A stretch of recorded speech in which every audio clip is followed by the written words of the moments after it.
প্রিয় দর্শক বন্ধুরা, এই মুহূর্তের জন্য আপার প্রাইমারি থেকে গুরুত্বপূর্ণ খবর আপডেট, যেখানে থাকছে অবশ্যই পার্শ্ব শিক্ষক বন্ধুদের অত্যন্ত গুরুত্বপূর্ণ খবর আপডেট। তাই ভিডিওটিকে আর্জেন্ট ভিত্তিতে ক্রিয়েট করতেই হচ্ছে।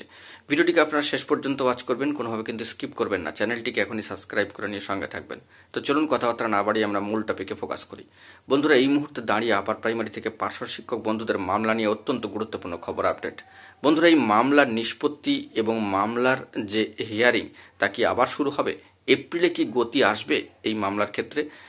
অনেকে কিন্তু এই বিষয়ে বার্তা দিয়ে জানতে চাইছেন যে কবে এই মামলার ক্ষেত্রে গতি আসতে পারে। ইতিমধ্যেই মামলার যে স্ট্যাটাস সেখানে কিন্তু কোনো উল্লেখযোগ্য যে পরিবর্তন তা এখনো পর্যন্ত লক্ষ্য করা যাচ্ছে না। তবে একটা পজিটিভ বিষয় হলো এটাই যে পার্শ্ব শিক্ষক বন্ধুদের মামলা নিয়ে কিন্তু মেনশনের ক্ষেত্রে একটা উদ্যোগ লক্ষ্য করা যাচ্ছে। তবে এই বিষয়ে পজিটিভলি খবর উঠে আসলেই আমরা সবটা তুলে ধরবো এবং কোর্টের সাইটের স্ট্যাটাসে কোনো উল্লেখযোগ্য পরিবর্তন এলেই কিন্তু সবটা তুলে ধরবার জন্য চেষ্টা করব।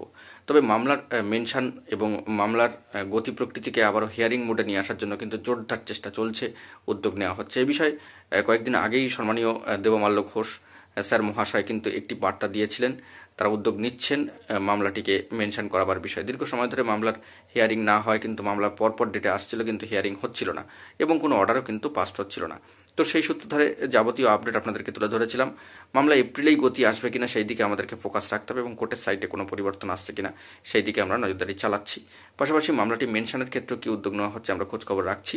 জরুরি তথ্যাদি পেলে এবং কোর্টের সাইটে কোনো পরিবর্তন এলে সবটাই তুলে ধরবো। এপ্রিলে এই মামলার ক্ষেত্রে গতি আসে কিনা সেটাই এখন দেখার বিষয়। এখন এটুকুই, সকলে ভালো থাকবেন। জরুরি আপডেটগুলি পাওয়ার জন্য চ্যানেলটিকে এখনই সাবস্ক্রাইব করে নিয়ে সঙ্গে থাকবেন। ধন্যবাদ।